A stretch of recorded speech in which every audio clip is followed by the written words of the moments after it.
Hello readers! Miss Warlick back with more read-alouds for you. For Miss Warlick's read-alouds.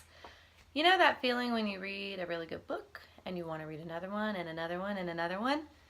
Well, I just posted those darn squirrels on my channel. So this is a really fun, silly book that my class enjoys.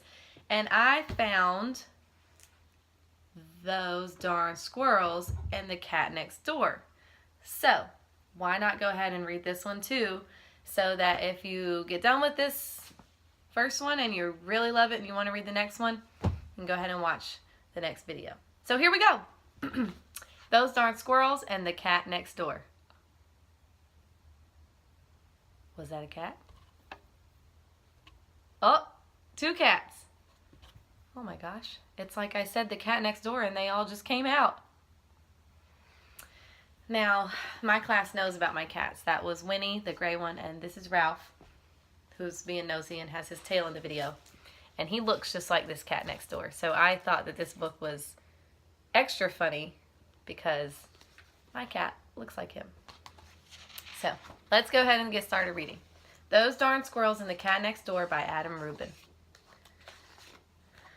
Old Man Fookwire lived on the edge of the forest, just outside town. He was a terrible grump, and in the wintertime he was even grumpier than usual. Whenever it snowed, he would shut his eyes tight and think of summer. He missed sunshine, suntan lotion, and weenie roasts. But most of all, he missed the birds who flew south when it got cold.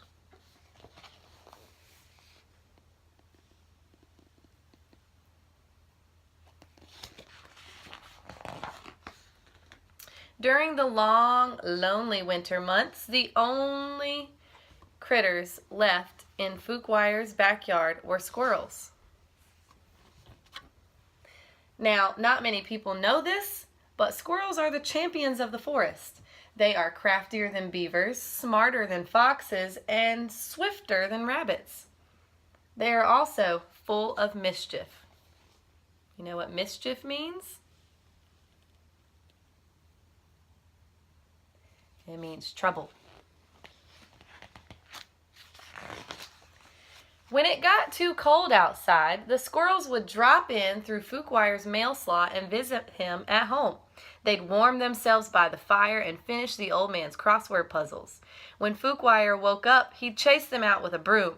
Then he'd shake his old man fist and yell, "Those darn squirrels!"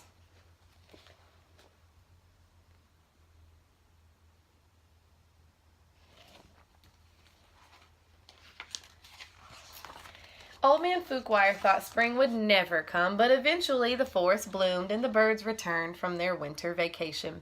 Whirlybirds chomped on tumbleberries, bongabirds snacked on honey snaps, and the flugelbird ate farfel seeds until he got so full he had to lie down. Fookwire danced through the yard with delight. He set up his easel and brushes. Then he painted the birds till he got blisters on his fingers. Tired and happy, the old man went inside for a quiet afternoon snack when suddenly, kaboom! Old Man Fookwire spilled cottage cheese all over his suspenders. Kablam! The flugelbird fell out of his nest. Kaplooey! The squirrels had to restart their annual chess tournament.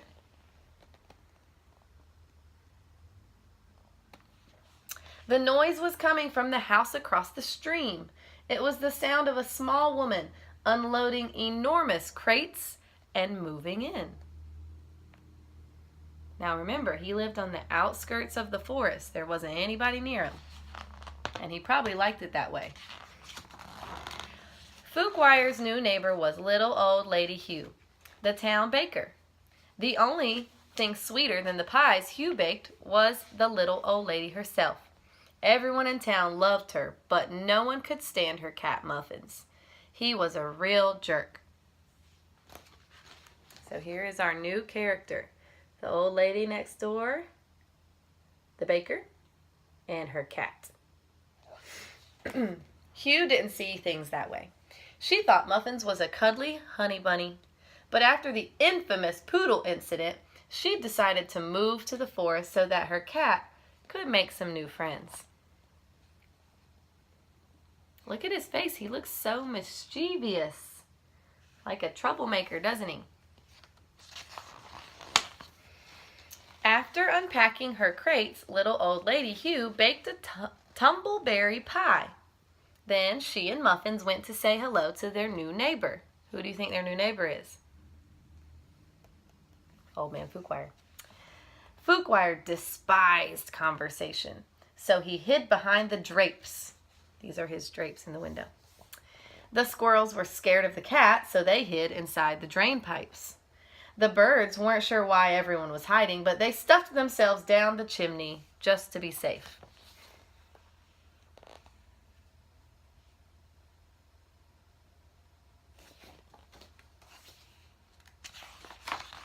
Eventually, Hugh got tired of waiting for Fookwire to answer the door. She walked around front, pushed the pie through the mail slot, and went home.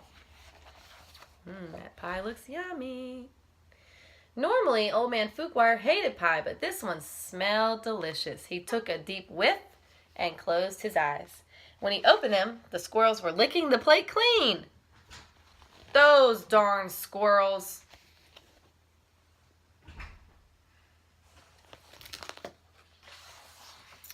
Full and happy, the squirrels stumbled from the house, where Muffins ambushed them. The dastardly cat grabbed one squirrel and gave him a wet willy. He snatched another and gave her a noogie. Then he tied two squirrels' tails together. What an awful cat. Luckily, little old lady Hugh returned before Muffins could do more. She scooped him up and scratched him under the chin. "Come now, Schnookums," she cooed. "It's time for dinner. You can play with your new friends another day." Do you think they want to play with Muffins? No. I wouldn't want to. He sounds mean. The next morning, Muffins burst into the yard, terrifying the birds and interrupting Old Man Fookwire's painting. Then the sneaky cat pounced on an unsuspecting group of squirrels and gave them all wedgies. Not an easy thing to do because generally squirrels do not wear underpants. The squirrels were furious. The birds flew up to the treetops and refused to come down. And Old Man Fookwire was so upset, he wrote a letter to the mayor to complain about his new neighbor.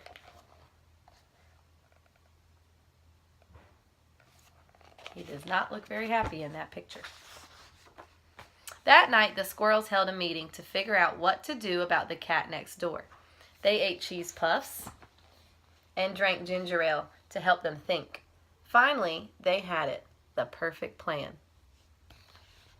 Does this have any similarities to our other story? It looks very similar. I think they had the perfect plan in the other book too. When Muffins came over the next day, the birds were feeding peacefully beneath a tree.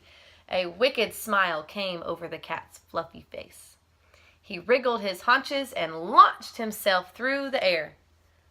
The frightened birds swooped into the sky, yanking the strings the squirrels had tied to their tail feathers. The strings sprang the trap, and the cat was doused with a gallon of freezing cold water. Muffins let out a furious yow! Cats do not like water, especially freezing cold water. Look at his face. Very angry.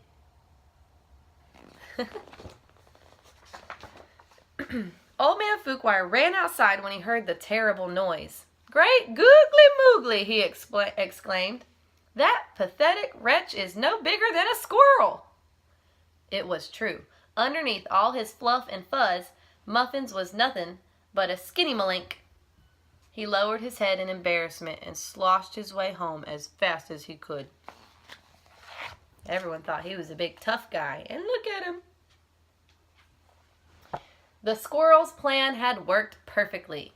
They gave each other high fives. The baa-baa birds snickered, the yaa-baa birds chuckled, and the flugel bird enjoyed a hearty guffaw. Fookwire snapped his suspenders with delight Those darn squirrels, he said fondly.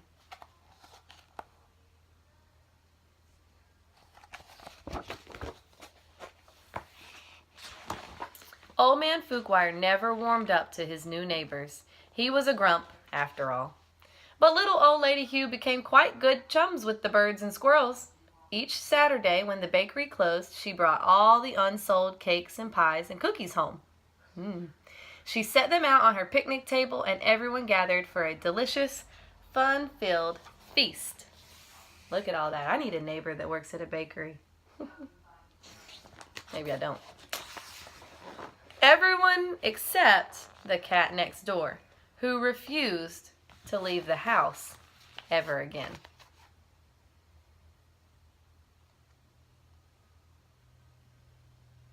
The end. So even though we have a grumpy cat who refuses to leave the house, all was well with the birds and the squirrels and the new neighbor. So I hope you enjoyed this one as much as I did. I thought it was really funny. Adam Rubin is a great author. And the illustrations are amazing too. Daniel Salmarai. So, love these books. If you have any questions, you can comment below. Make sure you like and subscribe if you enjoy the read alouds. Have a good night.